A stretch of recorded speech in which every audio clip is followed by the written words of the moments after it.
টকশোতে যারা এই কথাটা আনে তাদের তাদের যারা বলে তাদের তো মামলা করা উচিত। কর্মসংস্থান করে থাকে, ম্যান পাওয়ার এক্সপোর্ট করে থাকে, এমনি তো দেশটা ভালো থাকার কথা। সেটা কি আদৌ হয়েছে? নানান জনের নানান নাটক, কেউ ভ্যান গাড়ি দিয়ে বাসায় যায়, কেউ সাইকেল চালায় অফিসে গেছে, বন্যার ভিতরে সাঁতার কাটছে, দেশের উন্নয়ন করছে, জনগণের উন্নয়ন করছে। যদি আপনি উন্নয়ন করতেই থাকেন, তার ধারাবাহিকতায় আমার যাওয়ার কথা কোথায় কোথায়? তাতে বিএনপির ঘাড়ে এত সমস্যা কেন পড়বে? বিএনপি বরাবরে চ্যালেঞ্জ ঘাড়ে নিয়ে ক্ষমতায় এসে অভ্যস্ত। ওই চ্যালেঞ্জ মোকাবেলাও তারা করেছে অথবা চেষ্টা করেছে, কিছু সফল হয়েছে, কিছু পারেনি। তাদের যে প্রথম ক্ষমতারোহণ ৭৫ পরবর্তীতে প্রেসিডেন্ট জিয়াউর রহমানের নেতৃত্বে, সেটা হচ্ছিল চ্যালেঞ্জে ভরা এক অস্বাভাবিক অবস্থার মধ্যে। তো সেটা প্রেসিডেন্ট জিয়াউর রহমান কিন্তু উতরিয়েছেন ৩-৩.৫ বছরের মধ্যে। অনেকটা ম্যাজিকের মতো ছিল, অবিশ্বাস্য ছিল কারো কারো কাছে। যে লুটতরাজ, খুন খারাপি, অবিচারের মধ্য দিয়েই ওই পরিস্থিতির মধ্যে জিয়াউর রহমানের ক্ষমতা গ্রহণ ছিল। তখন এই প্রশ্নগুলো ছিল যে তিনি কি পারবেন। প্রথমত তিনি রাজনীতিবিদ না, তো তিনি কি পারবেন কিনা। দেখা গেল যে তিনি পেরেছেন, আবার একটা দলও গঠন করেছেন। তো তার মর্মান্তিক মৃত্যু হলো। তো মৃত্যুর পর যেটা ব্যতিক্রম, মৃত্যুর পর তিনি আরও জনপ্রিয় হয়ে গেলেন।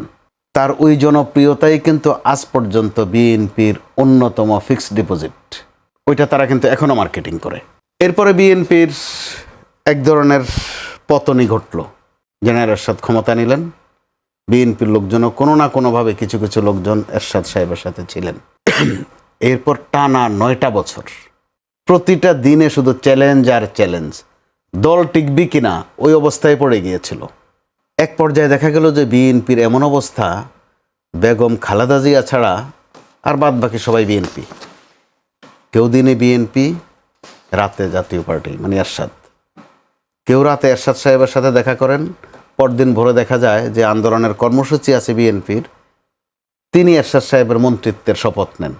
এই তালিকা কিন্তু দীর্ঘ, আমি কারো নাম উল্লেখ করলাম না। কিন্তু দেখা গেল বিএনপি ৯১ নির্বাচনে, অর্থাৎ এরশাদ পতনেও ভূমিকা রাখলো, ঐতিহাসিক ভূমিকা, যেটা বিএনপির ওই সময়ের ভলিউম অনুযায়ী বিশাল অ্যাচিভমেন্ট। এরশাদ বিরোধী আন্দোলনে বিএনপির ওই অভিযাত্রা ছিল, এটাও ম্যাজিক্যাল ছিল। কারণ গুণে মানে সাইজে বা আলোচনায় আওয়ামী লীগের চেয়ে বড় দল ছিল না বিএনপি। তখন ক্ষমতায় আসবে আওয়ামী লীগ, পোর্টফোলিও ঠিক হয়ে গেছে মোটামুটি। দেখা গেল বিএনপি ক্ষমতায় আসলো। তো ওই ক্ষমতায় আসাও ছিল একটা চ্যালেঞ্জিং, দেশ চালানো। তখনও এরশাদ সাহেব বেশ সফল হয়েছেন। আমার এইবারের চ্যালেঞ্জের কথাটা বলছি। আবারও কিন্তু বিএনপি এবারও কিন্তু চ্যালেঞ্জ, কিন্তু এবারের চ্যালেঞ্জটা আরো ভয়াবহ। একদিকে একটা রক্তাক্ত গণ আন্দোলন, বিপ্লব যদি নাও বলেন, টানা ১৫-১৬ বছরের একটি গোষ্ঠীর, একটি মহলের শাসন, শাসনের নামে অপশাসন, দুঃশাসন। এরপরে নির্বাচনে বিএনপি জিতেছে, কিন্তু সহজে জিতেনি, এটাও কিন্তু অবিশ্বাস্য। তার সাথে লড়াই হয়েছে জামাতে ইসলামের সাথে। জামাতে ইসলাম এই পরিমাণে আসন পাবে বা আরো বেশিও পেয়ে যাচ্ছিল অবস্থা। এরকম অবস্থা বিএনপি ক্ষমতায় আসলো। তো একদিকে অর্থনৈতিক অবস্থা খারাপ, এটা উত্তরাধিকার সূত্রে প্রাপ্ত। সেখানে যোগ হয়ে গেল বৈশ্বিক সংকট, ক্ষমতা নিতে না নিতেই। জ্বালানি সংকট, আপনি যেটা বলছিলেন যে সমাধান হয়েছে, আসলে সমাধান হয়নি। সমাধান বলতে আসলে আপাতত আমগুলোতে যে দীর্ঘ লাইনটা ভোগান্তি ছিল, সেটা তো মানুষ মুক্তি পেয়েছে। অর্থাৎ লাইনটা কেন আসলো আর কেন চলে গেল, এটা নিয়ে অনেক প্রশ্ন আছে। এটা নিয়ে আজও পরিষ্কার নয়। যে আবার কোন দিন ভোরবেলা দেখবেন যে লাইন একটা হয়ে গেছে। কি জন্য হয়েছে, এটার মা বাপকে নেপথ্যে কিচ্ছু জানবেন না। বিদ্যুতের একটা কষ্টকর অবস্থা আছে। এই বিদ্যুৎ কিন্তু বিএনপি ২০০১ সালে ক্ষমতায় আসার পরও নাজেহাল হয়েছে এই বিদ্যুৎ প্রশ্নে। এবারও কিন্তু নমুনা খুব একটা ভালো নয়। তার উপর ভারতের সাথে সম্পর্কটা কোন পর্যায়ে থাকবে বা কোন পর্যায়ে যাবে, ভারত অত্যন্ত প্রাসঙ্গিক, খুবই প্রাসঙ্গিক। ৫ আগস্টের সাথে ভারত মারাত্মকভাবে প্রাসঙ্গিক। ৫ আগস্টে শুধু শেখ হাসিনার পতন হয়নি বা আওয়ামী রেজিম চেঞ্জ হয়নি, ভারতেরও একটা পতন হয়েছে বাংলাদেশে। এখন ভারতের সাথে বিশেষ করে অন্তত পশ্চিমবঙ্গ ইস্যুতে যে অবস্থাটা চলছে, কাঁটাতারের বেড়া, সীমান্তে সে হত্যাকাণ্ড, বিষয়টা নিয়ে আমি প্রায় প্রত্যেক দিনে আসবো সে বিষয়ে আসবো, কিন্তু এগুলো বিএনপির জন্য মোটা দাগের চ্যালেঞ্জ। যে বিষয়টা নিয়ে আবার আসবো, আপনার সাথে অনেকগুলো এই বিষয়গুলো নিয়ে অনেক কথাবার্তা আছে, কিন্তু এই এখন আবার নতুন করে যে পণ্যের বাজার, তো পণ্যের দাম বৃদ্ধি যে বিষয়টা আসছে, বেশ করে সবজি থেকে কাঁচা বাজার থেকে শুরু করে, সেখানে আবার জামায়াত আমিতে একটা অভিযোগ করেছে যে আসলে চাঁদাবাজির কারণে বাজারটা অস্থির হয়ে গেছে, এবং সেই যে চাঁদাবাজির সাথে বা যদি বলি বিএনপির বিভিন্ন দলের নেতা কর্মীরা, অঙ্গ সংগঠনের নেতা কর্মী জড়িত, সেই চাঁদাবাজি থেকে আসলে বন্ধ করা যাচ্ছে না কেন? এটাকে একটা সমস্যা মনে করে কিনা সব বিএনপি, বা যদি মনে করে সমাধান বিএনপি সেটাকে সমস্যা মনে করে, এবং বিএনপি মাঝে মধ্যে সেটা কমানোর বা দমানোর উদ্যোগও কিন্তু নিয়েছে। একটা সময় পর্যন্ত যখন প্রায় বহিষ্কার করা হয়েছে নির্বাচনের আগের সময়টা, কারণ বিএনপি নেতাদের মধ্যে পাথর দিয়ে এসে প্রস্তর যুগে চলে যাওয়ার ঘটনাও ঘটেছে, সেটা কিন্তু একেবারে চাঁদাবাজি। সামনে কোরবানির পশুর হাটের প্রসঙ্গ আসছে, এরই মধ্যে 2-1 খান খুন কিন্তু হয়ে গেছে, এটাও কিন্তু চাঁদাবাজির অংশ। আমরা নানান বর্ণনা দিয়েছি, এই শীর্ষ সন্ত্রাসী আগে কই ছিল, কি ছিল, সে কবে আবার ভালো হয়ে গেছে, স্বীকারোক্তি দিয়েছে, এগুলো হচ্ছে সাইড টক। মূল কথা কিছু চাঁদা। তো চাঁদার প্রশ্নে বিএনপি ওই সময়টা পর্যন্ত বলতে পেরেছিল বা বলার সুযোগ ছিল যে আমরা তো ক্ষমতায় নেই, আমরা পারি সাংগঠনিক ব্যবস্থা নিতে। তো সাংগঠনিক ব্যবস্থা কি? বহিষ্কার করে দিতে। এখন কিন্তু বিএনপির আর ওইটা বলার সুযোগ নাই। এখন বিএনপি কিন্তু এখানে আইনগত সিদ্ধান্ত নিতে পারে, পদক্ষেপ নিতে পারে, বিচারিক পদক্ষেপ নিতে পারে। এটাও বিএনপির জন্য একটা বড় রকমের চ্যালেঞ্জ। এটা স্বীকার অস্বীকারে কিচ্ছু যায় আসে না। আর এখনকার বাস্তবতা আপনি দেখেন, জামাতের আমিরের যে উদ্ধৃতিটা দিয়েছেন, তিনি কিন্তু জামাতের নাম মুখে নেননি। বিদ্যমান অবস্থায় দুটা শব্দ বাজারে খুব চলছে। আপনি যখন বলেন যে চাঁদাবাজি ভালো নয়, চট করে পাশের থেকে একজন বলে যে আমি কি চাঁদাবাজি করছি, আমি তো করি না, ও কিন্তু বুঝে ফেলে যে এটা ওরে বলা হয়েছে।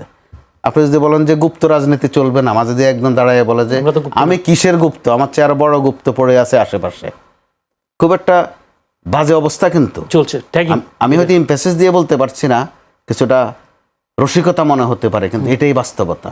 কে গুপ্ত চিনায় দেয়া লাগে না, সে নিজেই বলে কোন কিসিমের গুপ্ত, সেই সাথে আরো জানান দেয় তার চেয়ে আরো বড় সাইজের গুপ্ত কে আছে।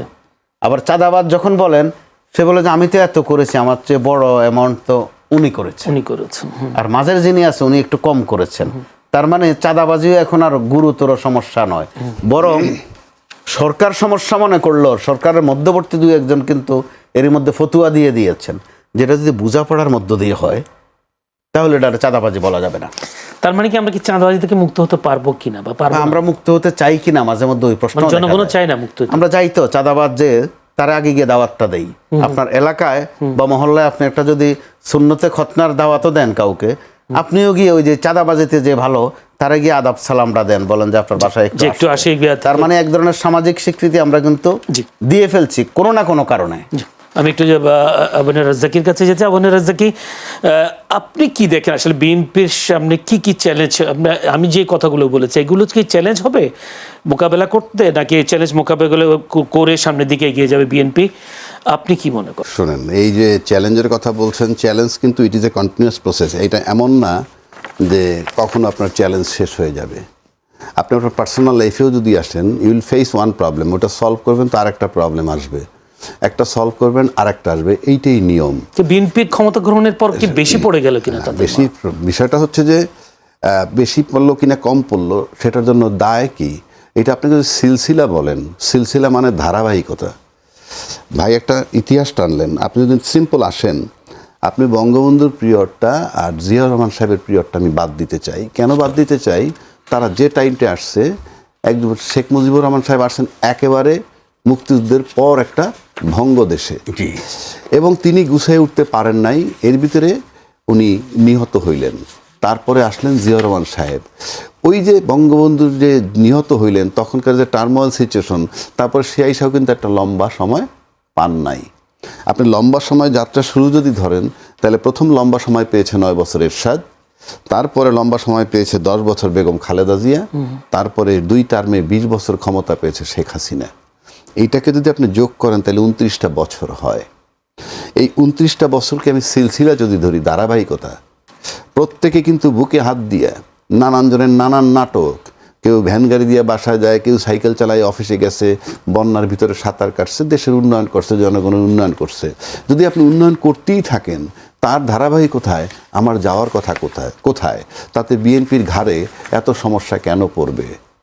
আপনি 29 বছর একটা ঘর সাজাচ্ছেন, আপনি কন্টিনিউ সবাই সাজাচ্ছেন এবং প্রত্যেকেই দেশের উন্নয়ন করছেন। কেউ 19 দফা, কেউ 28 দফা, 18 দফা, কেউ 5 দফা, 50 দফা, সবাই শুধু উপকারী করছেন, জনগণের মঙ্গল করেছেন। দিন শেষে আমরা দেখছি যে যখন ক্ষমতায় ছিলেন তার আত্মীয় স্বজন, তার দলের লোকজন হৃষ্টপুষ্ট হয়েছে, আমি নিশ্চিত করে বলে দিতে পারি। কারণ আপনি 29 বছর যদি একটা দেশের উন্নয়ন হয়, তাহলে কোনো আমলার বাসায় 5000 স্কোয়ার ফিটের ডুপ্লেক্স হয় না, হওয়ার কথা না।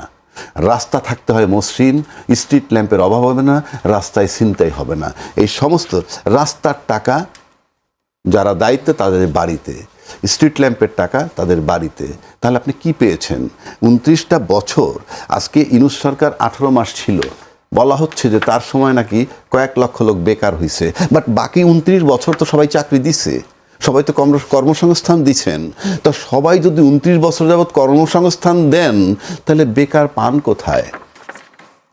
বেকার পান কোথায়? ইউনূস সাহেব তো 1.5 লক্ষ, 2 লক্ষ, 3 লক্ষরে নাকি বেকার করে গেছেন, ভালো কথা। ওই 29 বছর তো কর্মসংস্থান ছিল। এরশাদ সাহেবেরটাও যদি বাদ দেই, 20 আর 10 30 বছর, হ্যাঁ 20 আর 10 30 39 বছর, টোটাল 39 বছরের 30 বছর এই বিএনপি এবং আওয়ামী লীগ ক্ষমতায় ছিল। তারা তো দেশের দেশের উন্নয়ন করছেন। তারা যদি 30 বছর মানুষকে যদি কর্মসংস্থান করে থাকে, ম্যান পাওয়ার এক্সপোর্ট করে থাকে, এমনি তো দেশটা ভালো থাকার কথা। সেটা কি আদৌ হয়েছে? হয় নাই। কেন? মূলত হয় নাই। আপনি দেখেন, এই সরকার ক্ষমতা আসলো, তার ফ্যামিলি কার্ড বলেন, কৃষি কার্ড বলেন, তারপরে কি বলে ওই যে এলপিজি কার্ড দিছেন, এরপরে আপনি বলেন দিবে, ভালো উদ্যোগ, কিন্তু সবই ভালো উদ্যোগ, সবই ভালো ধরে নিলাম আমি। বাট আমার ফরেন পলিসি কোথায়?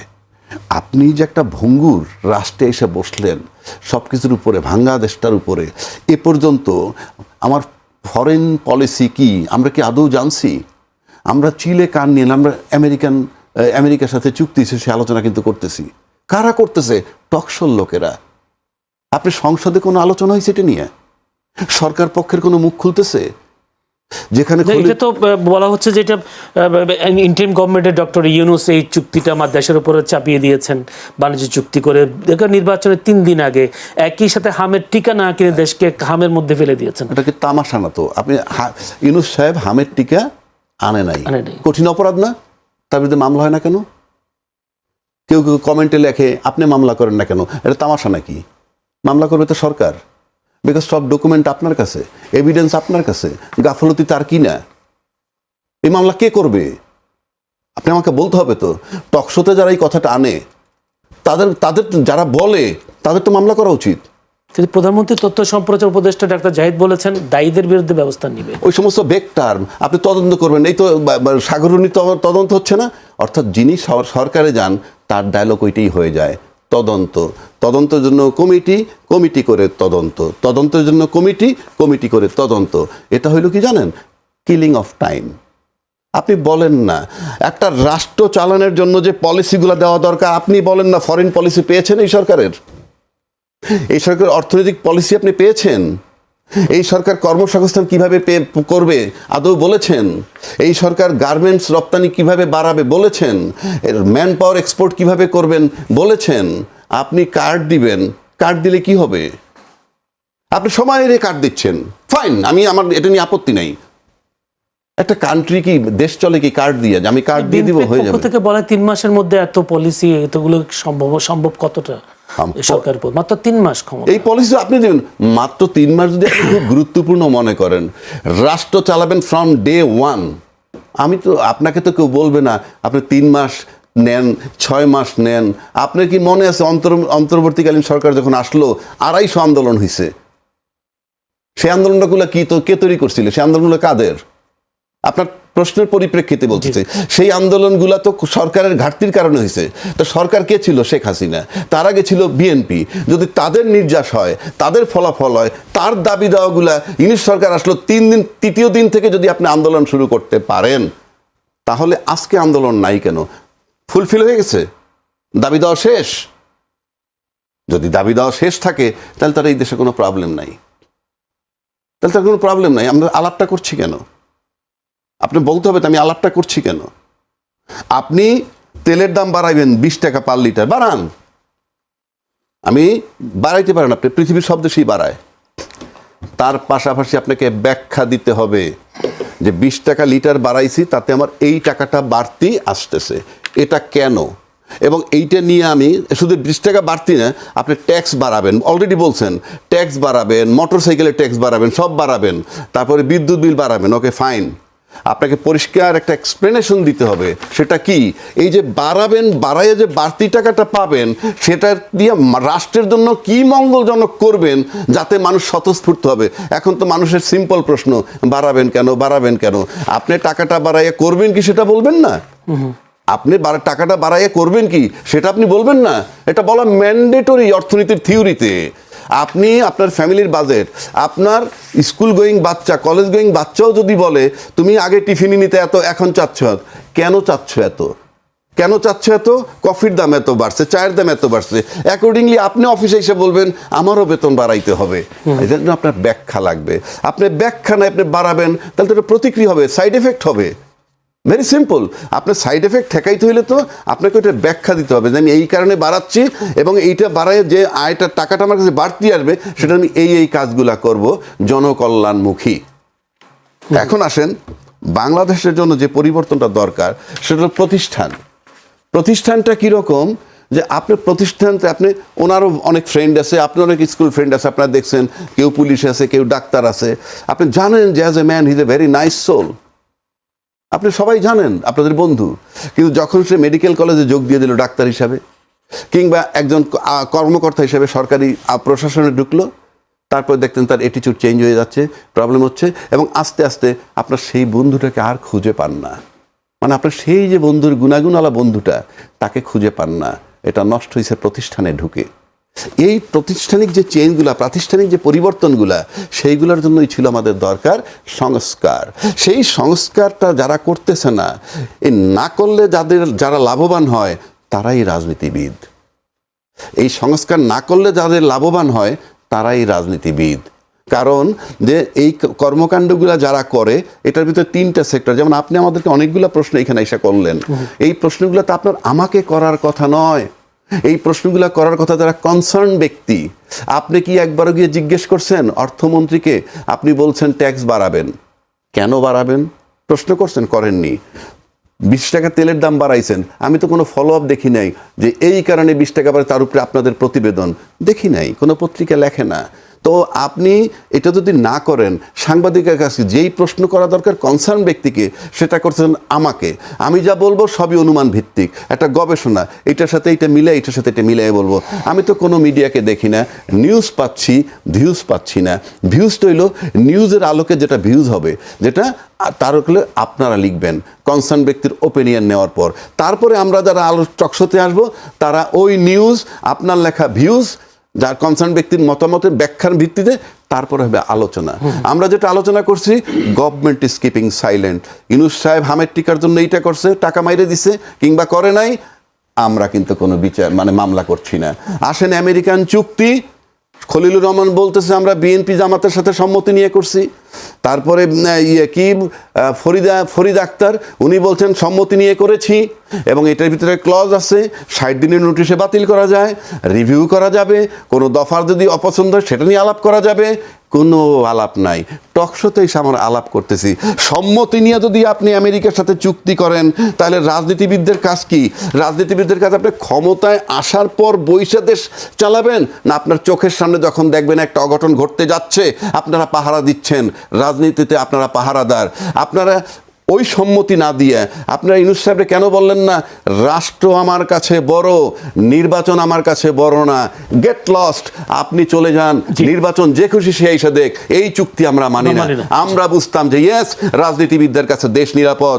আপনারা যেহেতু এখন প্রকাশ্যে বলতেছেন যে আমরা যাতে নির্বাচন নিয়ে বাহানা না হয় সেজন্য ইয়েতে স্বাক্ষর করছি, গণভোটে ইয়েতে মানছি, তার মানে ইউনূস সাহেব দেখছে যে আপনারা এই রাজনীতিবিদরা ক্ষমতায় যাওয়ার জন্য লোভী, ওটাকে উনি ক্যাশ করে করেছে এবং দুই পক্ষের একই অপরাধ। রাজনীতিবিদ বনাম ইউনূস জি। এই চুক্তির জন্য, আমেরিকার চুক্তির জন্য একইভাবে দায়ী। সবাই দায়ী। ধন্যবাদ। মোস্তফা কামাল, অনেকগুলো প্রশ্ন চলে এসেছে, যদিও আপনারা রাজ্জাকি অনেকগুলো বিষয়ের অবতারণা করেছেন। সেখানে বলা হচ্ছে সংস্কার করা হচ্ছে না রাজনীতিবিদদের সুবিধার জন্য, এটা একটি কথা তিনি বলেছেন। আবার যদি বাণিজ্য চুক্তির কথা বলি, বাণিজ্য চুক্তির তিনি খলিল রহমান তিনিই বলেছেন যে পররাষ্ট্রমন্ত্রী, যে এই চুক্তিটা, বাণিজ্য চুক্তিটা যুক্তরাষ্ট্রের সাথে বিএনপি জামাতের সাথে আলোচনা হবে। তো সেক্ষেত্রে আবু রাজ্জাকি বলছেন যে ডক্টর ইউনূস যেভাবে দায়ী, বিএনপি জামায়াত বা সরকার সে একইভাবে দায়ী। কিন্তু যদি ইউনূস দায়ী হয় তাহলে কেন তার বিরুদ্ধে মামলা হচ্ছে না? এখানে রহস্যটা কোথায়? জি, ধন্যবাদ আপনাকে। রহস্যটা হচ্ছে রাজ্জাকি ভাই বলার আর বাকি রাখেন নেই কিচ্ছু, তার কোনো বক্তব্যের সাথে দ্বিমত করার কোনো সুযোগ নেই। আমি শুধু একটু যোগ করতে চাই। ডক্টর খলিল রহমান যখন উপদেষ্টা, অর্থাৎ ডক্টর ইউনূস সরকারের, তখন তার সমালোচনা ছিল যে লোকটা ভালো না, তার পদত্যাগও চাওয়া হচ্ছে। পদত্যাগও চাওয়া হয়েছে, লোকটা আপদ, ঝামেলা, বিদেশি এজেন্ট। যখন দেখা গেল নতুন সরকার হলো, ওই মন্দ, ওই বাজে লোকটাই হয়ে গেল আবার পররাষ্ট্রমন্ত্রী। তাহলে আপনার এই দু তথ্য একসাথে মিলালে কি হয়? যে আগে যেটা বলেছিলেন সেটা ঠিক বলেননি, অথবা পরে যেটা করেছেন এটা ঠিক করেননি। তো আগে আপনাদের পরিষ্কার করতে হবে আপনারা যে কোনটা ঠিক কোনটা ঠিক। অর্থাৎ তাদের প্রতিটা কাজে কিন্তু রাজনীতিবিদদের এই কিসিমেরা হয়। আচ্ছা, এরপরে চুক্তি করেছেন, তো চুক্তি তো বাতিল করা, সংশোধন করার অনেক সুযোগ আছে। তো ওই দিকে না গিয়ে কত দ্রুত ওই চুক্তি বাস্তবায়ন করা যায়, কত দ্রুত ওই চুক্তির অংশ হিসাবে বোয়িং বিমান কিনা যায়, বোয়িং বিমান কিনলে বাংলাদেশের কত কত উপকার হবে, এগুলো শোনাচ্ছেন কেন? আপনার তো করা উচিত ডক্টর ইউনূসের বিচার এই ধরনের চুক্তি করার জন্য। অর্থাৎ আপনার ভাগমতো, হামের টিকা না কেনার জন্য তো মামলা হলো। তো অর্থাৎ আপনার ভাগমতো বা যেখানে জুতমতো হয় ওটুকু ঠিকঠাক ভাবে করেন, যখন আবার গালমন্দ শুরু করেন তখন আবার দোষারোপ শুরু করেন। হামের টিকা নিয়েও একই কাণ্ড হচ্ছে। আপনি হামের বিষয়ে যদি ডক্টর ইউনূস সরকার দোষী সাব্যস্ত হয়ে থাকে, দ্রুত বিচার করেন, এটা নিয়ে সময় ক্ষেপণের কোনো সুযোগ নেই। এটা যেন তেন মৃত্যু নয়, এটা হত্যাকাণ্ড।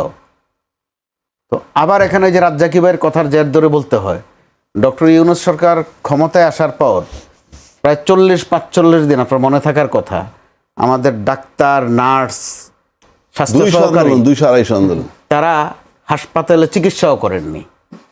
এতে করে যেটা তথ্য আসছে যে টিকার ঘাটতি ছিল না, টিকা দেয়া হয়নি।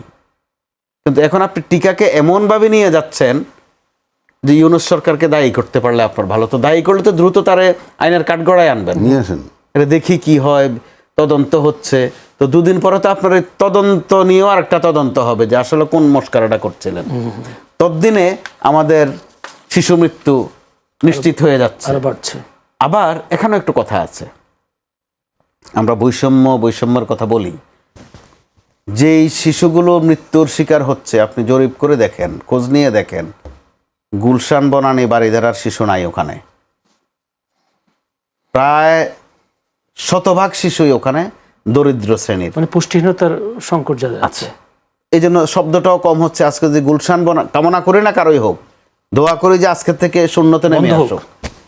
যদি মৃত্যুরও প্লেস, মানে সেখানেও বৈষম্য আছে, আপনি বলতে চান? মারাত্মক ভাবে জি। আছে।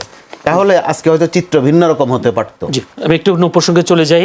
সেটা হচ্ছে জুলাই অভ্যুত্থান স্মৃতি জাদুঘর পরিদর্শন করেছেন স্পিকার মেজর, যদি বলি অবসরপ্রাপ্ত মেজর হাফিজউদ্দিন আহমেদ বীর বিক্রম। জি, তিনি বলেছেন একটি কথা, যদি জুলাই জাদুঘর যতদিন থাকবে এখানে মানুষ আসলে মাফিয়া নেত্রী শেখ হাসিনা ও তার দলকে থুতু দেবে।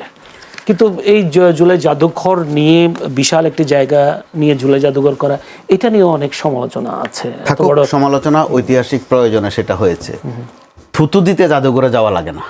15.5-16 বছরে ওই সরকারটির এমন এমন কাণ্ড কীর্তি আছে যে যেখানে থাকে ওখান থেকেও থুতু দেওয়া যায়। এই থুতু দেওয়ার জন্য এত কষ্ট করে জাদুঘরে আসতে হবে না। এগুলো অনেকটা রাজনৈতিক বক্তব্য। তাহলে এই থুতু আমাদের ইতিহাসেরই অংশ, অর্থাৎ ধিক্কার জানাবে, মূলত কথা সেটা। তো আপনি তো কাজে কর্মে ধিক্কার জানাচ্ছেন না। বর্তমানে যারা ক্ষমতায় আছেন, যারা অপোজিশনে আছেন, তারা কিন্তু তারাই ছিলেন, তাহারা। ওই আওয়ামী লীগ সরকার তাদেরকে কিন্তু এক নামেই ডাকতো, বিএনপি জামাত। আসলে দল দুটা। এখন সময়ের ব্যবধানে একটার নাম বিএনপি, একটার নাম জামাত। তো এই দুটি দল তো কাজে কর্মে, বিশেষ করে আচরণে কখনো কখনো আওয়ামী লীগের অভাবটা মিটিয়ে দিচ্ছে।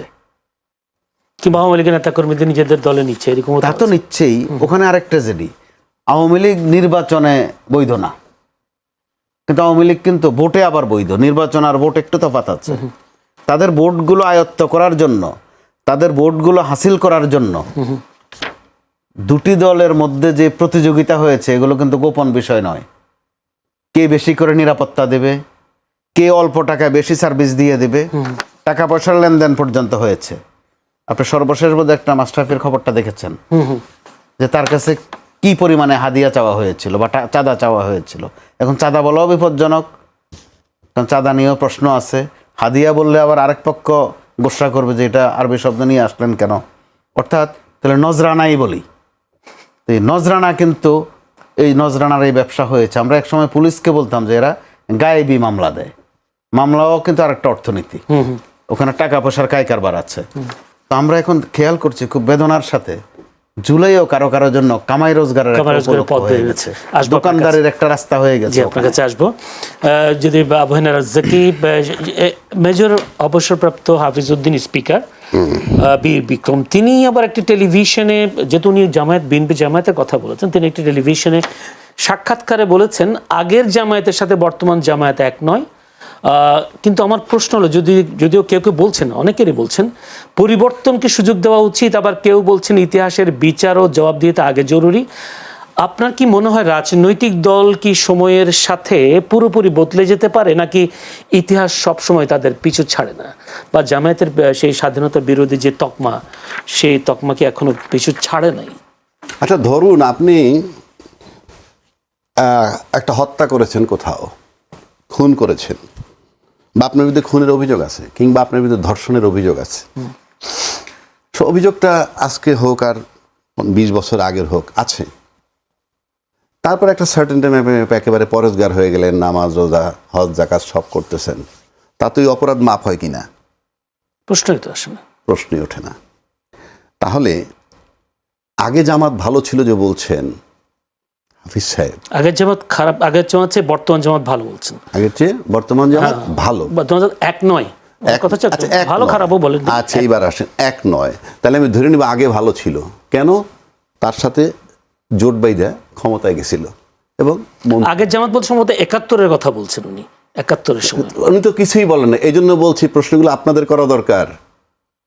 আমি আপনাকে রিকোয়েস্ট করবো কালকে তার ইন্টারভিউ নেন, এই জন্য আমাদের ভালো হইতো। উনি যদি বলতে 71-এর জামাত, কিংবা 2001-এর জামাত, কিংবা আজকের জামাত, প্রশ্নগুলো তাদেরকে করবেন। আমাদেরকে প্রবলেমে ফেলান আপনারা। You just meet him. এই কাজগুলো সাংবাদিকের, এবং সেটা আপনারা করেন না। এটা জাতির জন্য দুর্ভাগ্য। কেউ কেউ করেন না। আমি আপনাকে বলছি, আপনি করবেন কালকে। যে আমি একজন আলোচক নিয়েছিলাম, সে আমার কাছে এই প্রশ্ন রেজ করছে, আপনি কোন টাইমটার কথা বললেন? কোনো সন্দেহ নাই যে তাদের বক্তব্য 2001-এ তারা ভালো ছিল। তাহলে আমি জোট বাঁধবো কেন? জোট বাঁধতে তারা মন্ত্রীও বানাইছি না। আচ্ছা, সেই বিতর্কে আমি যাচ্ছি না। আমি বলছি ভালো আর মন্দ। আপনি প্রথম আসেন, তাদের বিরুদ্ধে গুরুতর 2টা অভিযোগ। একটা অভিযোগ মানুষ হত্যা, আর একটা নারীর সম্ভ্রম নষ্ট করা। এই 2টা তো আমার কাছে আইনের বইটা আনা উচিত ছিল, আমার ভুল হয়েছে। 3 ধরনের অপরাধ হয় ফৌজদারি মামলায়। এক ধরনের অপরাধ আপনারা 2 পক্ষ মিলে আপোষ করে নিতে পারেন। আর এক ধরনের অপরাধ আদালতের পারমিশন নিয়ে, যে আমরা এই ঘটনা হয়েছে, আমরা 2 পক্ষ পারমিশন দেয়। আর কিছু অপরাধ আছে আদালতের এখতিয়ার নাই ক্ষমা করার, কোনো এখতিয়ার নাই, বিচার করতে হবে। তার ভিতরে যত অপরাধ, তার অন্যতম 2টা। একটা হলো খুন, এবং আপনি যদি নারী নির্যাতন করেন, কেউ পারবেন এটা মাফ করতে। ইভেন তাদের আত্মীয় স্বজনও মাফ করতে পারবে না। এইটা মাফ করতে পারে কখন? এটার উপরে যদি রায়টায় হয়ে যায়, জাজমেন্ট হয়ে যায়, তারপর রাষ্ট্রপতির কাছে প্রাণ ভিক্ষা চাওয়ার যে একটা প্রভিশন আছে সেখানে। কিন্তু বিচারটা হইতে হবে, কোনো মাপ নাই। তাহলে 55 বছর যাবৎ যাদের বিরুদ্ধে অভিযোগ, এই টেলিভিশনে সবাই টকশো করে, শরীর হাত পা নাড়ায়, তারা এসে বলে জাতির কাছে তারা মাপ চাবে, জাতির কাছে দাঁড়ায় আমরা মাপ চাইলাম যে আমরা এগুলা করছি। মাপ হবে না তো এটা। যারা এই অ্যাডভাইস দেয় তারা একই ধরনের অপরাধী। আপনি মাপ করা যায় না যেটা, সেটা আপনি মাপ করতে বলেন কেন? বরং প্রতিটা টকশোতে এসে বলবেন তাদের বিচার করতে হবে। যদি বিচার করতে না পারেন তাইলে সরকারকে বলতে হবে, কারণ এই 55টা বছর যারা ক্ষমতায় ছিলেন তার ভিতরে 30 বছর টানা ক্ষমতায় ছিলেন, 20 বছর শেখ হাসিনা সরকার, 10 বছর বর্তমান সরকার, 30 বছর আপনারা তাদেরকে সাথেও নিছেন। আজকে বিচার করেন, কারণ এগুলার কোনো ক্ষমা নাই, ক্ষমার অযোগ্য অপরাধ, আপনাকে বিচার করতে হবে। এখন বিচার যদি না করতে পারেন, তার আরেকটা কথা বলি আমি, এই যে আপনাদের যে এই যে বক্তব্যটা সবাই বলে, এটা কি আপনি লিগ্যাল লেন্স দিয়ে দেখতেছেন নাকি পলিটিক্যাল লেন্স দিয়ে দেখতেছেন? এটা কি রিয়েল তারা অপরাধী না রাজনৈতিক অপরাধী? যদি রিয়েল অপরাধী হয় কোনো মাপ নাই, কোনো মার্সি নাই। যারা টকশোতে এসে বলবে তারা ক্ষমা চাইলে মাপ করে, আমি মনে করি তারা ইনডাইরেক্ট তাদেরকে লালন করতে চায়।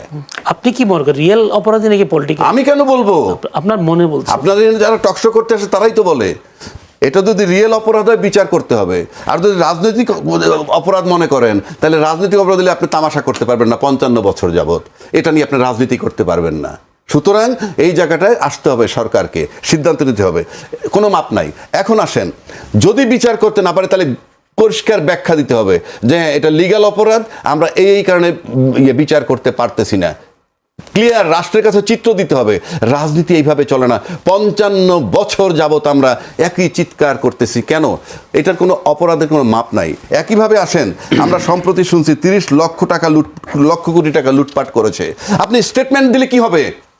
আপনি তার বিরুদ্ধে প্রসিকিউশন ড্র করেন, তার বিরুদ্ধে মামলা করতে হবে। আপনি তো বলছেন লুটপাট হয়েছে, তো লুটপাট হলে আপনি বিচার করতে পারবেন না কেন? তার বিরুদ্ধে মামলা করতে যাবেন না কেন? তারপর যদি আপনি থুথু মারতে গেলেন, যেখানে আপনি বললেন যে কি গণভবনে জুলাই জাদুঘরে, কেন? তার ঘটনা মনে করলে মানুষ থুতু মারবে। ঘটনাগুলোর ভিতরে কি আছে? হত্যা আছে। হত্যা থাকলে আপনি বিচারে যাবেন। আপনি এই সমস্ত বক্তব্য দিয়ে আপনি কি বলতে যাচ্ছেন? এটাও কি সেই রাজনৈতিক বক্তব্য না মানে রাজনৈতিক অপরাধ না রিয়েল অপরাধ? এগুলোকে ক্লিয়ার করতে হবে। দেশ এই জায়গায় থাকবে না, এই জায়গায় রাইখেন না আল্লাহর দোহাই। আপনার দেশটাকে যা করতেছেন, আমি আগেই বলছি, যেহেতু আপনার প্রতিষ্ঠানের কোনো চেঞ্জ করতেছেন না, আপনাদের নিশ্চয়ই সুবিধা হয়। আপনার দেখতে হবে রাষ্ট্রের সুবিধা। রাষ্ট্রের সুবিধা যদি দেখেন তাহলে তো এগুলোর বিচার করবেন। এটা বিচার করবেন না কেন? আপনি এই এই এই ভাষা, এই ডায়লগ আমি কেন দিব? বিচার না করার কারণটা যদি ছোট্ট করে বলতেন। আমি বলি নাই তো করে নাই কেন, প্রশ্নটা আমাকে করে। আমি আবারও বলছি, আপনি কালকে ইন্টারভিউ নেবেন, যারা যারা এই কথাগুলো বলছে তাদের কাছে আপনি টিম পাঠান। যদি না পাঠান, টকশোতে না আমাদেরকে বিব্রত করেন না। ধন্যবাদ, অসংখ্য ধন্যবাদ। আমি একটু বিষয় যোগ করতে চাই রাজ্জাকি ভাইয়ের প্রশ্ন ধরে। রাজ্জাকি ভাই যে খুব প্রকাশ করেছেন যৌক্তিক, অত্যন্ত যৌক্তিক, যে বিচারের নামে তামাশা মস্করা, এটা থুতু দিলে বিচার হয়ে যাবে? What is this? যে ঠিক আছে একটু থুতু দিয়ে দিছি, আর বিচারের দরকার নেই। এটা আমাদের গ্রামে হয় মাঝে মধ্যে, চোখ টিপা টিপির সালিশ হয়। অপরাধী তো সাজানো হয় যে দুটো থাপ্পড় দিয়ে দেবো তোরে, আস্তে করে তুই একটু দৌড় দিয়ে চলে যাবি। আর আমি বলবো যে ভাই ভয় পাইছে, থাপ্পড়ও দুটা দিয়ে দিচ্ছি। না, এটা এই জায়গায় নয়। আপনি হত্যা করেছেন, হত্যার বিচারের আওতায় আনেন। ক্ষমা কিসের? এখানে থুতু দিলেও ক্ষমা হবে না, ক্ষমা চাইলেও ক্ষমা ক্ষমা হবে না। কিন্তু আমরা এই বিচার নিয়ে কিন্তু তামাশা দেখছি। 55 বছর যাবত বিচারের দিকে যাচ্ছি না, আশেপাশে আমরা কিন্তু চলে যাচ্ছি। আবার একদিকে আওয়ামী লীগের কে আবার কাছে নেয়ার, তাদের ব্লেসিং নেয়ার চেষ্টাও ভেতরে ভেতরে করছি, যেটাই জামাত নিয়ে দীর্ঘদিন হয়েছে, যে যার মতো করে করেছে। জামাতের বাংলাদেশের সংসদীয় রাজনীতিতে অভিষেক হয়েছে 1986 সালে আওয়ামী লীগের হাত ধরে এবং জাতীয় পার্টির হাত ধরে, অর্থাৎ এরশাদ সাহেবের হাত ধরে। তখন এই বিএনপিও জামাতকে রাজাকার বলতো, যে রাজাকারে আর স্বৈরাচারে মিলে গেছে। পরবর্তীতে আমরা দেখলাম এই জামাতের সাথে আবার বিএনপির খুব খাতির, খুবই খাতির। তারা সমান্তরালে আন্দোলন করে। 91 নির্বাচনে আবার একটা বোঝাপড়াও হলো। 93-94 নাগাদ আবার জামাতের সাথে আওয়ামী লীগের ভালো মিলমিশ হয়ে গেল। আওয়ামী লীগের দিক থেকে ব্যাখ্যাও দেওয়া হলো যে গণতন্ত্রকে বা গণতান্ত্রিক আন্দোলনকে একটু হেলদি করতে গেলে ওই রাজাকার আর স্বৈরাচার নিয়ে এত কথা না বলাই ভালো। সব জায়গায় রাজনীতি, আসলে রাজনীতি। আবার যখন ওই জামাতে এই বিএনপির কাছে এখন আবার দেখি মাঝে মধ্যে গুপ্ত, মাঝে মধ্যে রাজাকার, এই বিষয়টা পরিষ্কার করেন। নইলে হয় কি, মানুষ সারা বিশ্ব আলাপ করে Confused. 2030 সালে কি করবে তারা, 2050 কি করবে, আমাদেরকে ধরে ধরে আপনারা 71 নিয়ে যাচ্ছেন। এখানে পিছিয়ে নিয়ে যেতেন 12 বারে। সামনের বছরে যেতেই পারছি না, সামনে একটা বাজেট, এই নিয়ে কোনো আলাপে করতে পারছি না, ধরে ধরে আমাদেরকে শুধু পেছনে নিয়ে যাচ্ছেন বা আমরাও যেতে বাধ্য হয়ে যাচ্ছি। এটাও কিন্তু আরেক ধরনের অসংখ্য ধন্যবাদ। আমি একটা নতুন প্রশ্ন করি, সেটা হচ্ছে প্রধানমন্ত্রী তারেক রহমান যথেষ্ট কাজ করছেন এবং তার ইতিবাচক কাজগুলো বেশ জনগণের মনে নাড়া দিয়েছে, কিন্তু তিনি এবার পুলিশ সপ্তাহে আমরা দেখলাম জনবান্ধব পুলিশ করবার জন্য তিনি চেষ্টা করেছেন। সেখানে 107-এর উপরে যে বিপিএম পিপিএম যে পদক, সেখানে বিভিন্ন ধরনের রাজনৈতিক পরিচয় বা বিভিন্ন ধরনের ফেসিবাদীরা যুক্ত আছে পদকের ক্ষেত্রে, সেই পদকটা স্থগিত করে দিয়েছেন। এটার জন্য তিনি সাধুবাদ পাওয়ার কথা। কিন্তু দেখা গেল সেই পুলিশ সপ্তাহে একজন পুলিশ কর্মকর্তা তিনি নিজেকে জাতীয়তাবাদী আদর্শ থেকে এক চুলো বিচ্যুত হয়নি এমন একটি বক্তব্য তার সামনে দিয়েছেন। আমরা দেখেছি একজন প্রধানমন্ত্রীকে অপমানিত করা, জি, অপদস্থ করার 16 কলা ওই পুলিশ কর্মকর্তা পূরণ করে দিয়েছেন। যে অনুষ্ঠানের প্রধানমন্ত্রী বললেন যে দলীয়পনা দিয়ে আর বাহিনী চলবে না বা দলীয়পনা দিয়ে পদোন্নতি হবে না, যেই সম্মেলনটাতে অত্যন্ত প্রাসঙ্গিক যে বিপিএম পিপিএম কারা পায়, কেন পায়, আলাপ ছিল ওই নিয়ে, আপত্তি দৃষ্টি স্থগিত করা হয়েছে। ওখানে এক পুলিশ কর্মকর্তা রীতিমতো নগদে বৃদ্ধাঙ্গুলি দেখালেন। এর আগে যেটা আলোচিত ছিল, সাবেক একজন বিচারপতি প্রকাশ্যে এরকম একটা অনুষ্ঠানে বলেছিলেন যে আমরা বিচারপতিরাও কি শপথবদ্ধ রাজনীতি, অর্থাৎ যার যেটা মন চায়। আমি উদ্বেগ প্রকাশ করছি এই কারণে, মাননীয় প্রধানমন্ত্রী মাত্র 1 হাত আগান, এই ধরনের কেউ না কেউ নগদে তাকে 2 হাত পিছিয়ে দেয়। ওই দিন কিন্তু সেটাই ঘটেছে। ওনার বিষয়ে কোনো পদক্ষেপ নেওয়া হয়েছে বলে আমরা জানি না। সেটাই এই গেল একদিক। দ্বিতীয়ত হচ্ছে তদন্ত তো হওয়া উচিত ছিল এবং এটা যৌক্তিক যে আমাদের এই যে হাউন আঙ্কেল যাকে বলি, অথবা মনিরুল, অথবা বেনজির, অথবা এই ধরনের যারা প্রলয়রা ছিল, বিপ্লবরা ছিল, তারা যে বিপিএম পিপিএম গুলো কি নিয়ে পেয়েছিল, বিপিএম পিপিএম এর যে মানদণ্ডগুলো করা হয়, পেশাগত দক্ষতা, অভিজ্ঞতা, পুলিশিংয়ে কার কি অ্যাচিভমেন্ট, তো তাদের অ্যাচিভমেন্টগুলো জাতি দেখেছে। কি অ্যাচিভমেন্ট? যে পিটাতে পারে, গুম করতে পারে, খুন করতে পারে, যেটাকে এসিআর বলা হয়, সরকার দলীয় পুলিশ হিসেবে কাজ করতে পারে, ওইসব দেখে দেখে হয়েছে। তো এবার যেহেতু অন্তত একটা ছেদ পড়েছে ওখানে, আমি বলবো অন্তত স্থগিত হয়েছে, এগুলো তদন্ত করা উচিত। কারণ আমরা দেখছি সংস্কারের নামে খুব সুন্দর করে বলা হয় সংস্কার শব্দটা, আবার যখন নিজের জন্য বলা হয় বলে যে তখন আবার কিন্তু খুব খারাপ লাগে। এইসব পুলিশ কর্মকর্তাদের মধ্যে এখনো আছেন, আমি তালিকা ধরে ধরে বলতে পারবো, হয়তো আগে 5 তলায় বসতেন, এখন 3 তলায় বসেন। আগে ময়মনসিংহে ছিলেন, এখন একটু দূরে সরিয়ে দিয়ে পটুয়াখালী পাঠিয়ে দেওয়া হয়েছে। তার মধ্যেও প্রতিযোগিতা, তিনি কত বড় জাতীয়তাবাদী। সেই শহীদ প্রেসিডেন্ট জিয়াউর রহমানের আমল থেকে, বেগম খালেদা জিয়ার আমল থেকে কোন দিক দিয়ে কাটা গেছে, ছেঁড়া গেছে, ওনার দাদা কি ছিলেন, বাবা কি ছিলেন। তো এই রোগ তো আমরা ভাই দেখেছি 15.5-16 বছর, আর এই রোগে ধরলে যে রোগী বাঁচে না সেটাও আমাদের দেখা হয়েছে। সরকারের জন্য এখানে কঠোর সিদ্ধান্ত। আমি যদি আবার রাজাকের কাছে ঠিক একই বিষয়ে এই কর্মকর্তার বিরুদ্ধে আসলে সরকারের পক্ষ থেকে কোনো কর্মকর্তার বিরুদ্ধে কি নিবেন না নিবেন, উচিত বা উচিত না, যেটা উনি বলছেন একজন স্বাভাবিক সাদামাটা চোখে একজন কর্মকর্তা এভাবে বলতে পারেন না। আমি যদি একটু বিষয় টানি, আপনি একটা লক্ষ্য করে দেখেন যে আমাদের রাজনীতিতে 55 বছর যাবৎ আমরা কি শুনছি, রাজনীতিতে শেষ কথা বলতে কিছু নাই বলছে না, নাকি বানাই বলতেছি আমি? এটা কমন এবং এটা নির্লজ্জের মতো সবাই মেনেও যায়। এই শেষ কথা বলতে কিছু নাই মানে কি জানেন?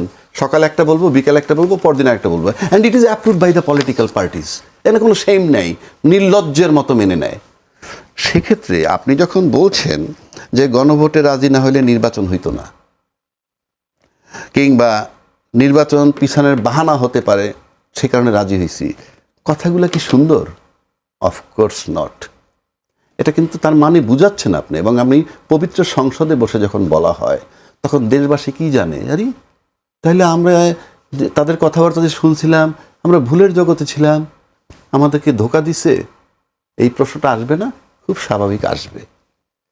তাহলে এই যে পরিবর্তন, শেষ কথা বলতে কিছু নাই বলাটা বৈধ, এই বিষয়ে আপনারা গিয়ে কেউ প্রশ্ন করেন? আমি বারবার আমি মিডিয়াকে টার্গেট করছি, কোনো মিডিয়াকে প্রশ্ন করে নাই বলাটা ঠিক হইল কিনা আপনার, তাহলে দেশবাসী কি ভাববে? কেউ জান নাই। আমাদেরকে ডাইকে জিজ্ঞেস করেন, আমরা বিব্রত হই। আমি আবারও বলছি, পারলে ইন্টারভিউ নেবেন। একইভাবে যদি এই পুলিশ কর্মকর্তার কোনো দোষ আমি দিবই না, কারণ ওই যে শেষ কথা বলতে কিছু নাই। এই ভদ্রলোকের চাকরি কবে হয়েছে আমি জানি না, তা আমার হিসাবে মনে হয় আওয়ামী লীগের সময় হয়েছে। উনি 18 বছর বঞ্চিত ছিলেন, উনি এই কথা এখন তো সবাই বঞ্চিত। 1996 থেকে 2001-এর মধ্যে তার চাকরিটা হয়েছে। জি, জি। সেই পিরিয়ডটা ছিল আওয়ামী লীগের। আওয়ামী লীগ কিন্তু ডিএনএ টেস্ট করে নেয় চাকরিতে। ডিএনএ টেস্ট করে মানে তার আপাদমস্তক মোটামুটি না হইলেও 80% আওয়ামী লীগ মনে করেই নিছে। কী কারণে উনি কোণঠাস হয়েছেন তা আমি জানি না, কিন্তু আমি নির্বাচনের জন্য যে রোলটা প্লে করলাম, তো একইভাবে আমি এখন জাতীয়তাবাদী হয় আমার অসুবিধাটা কোথায়?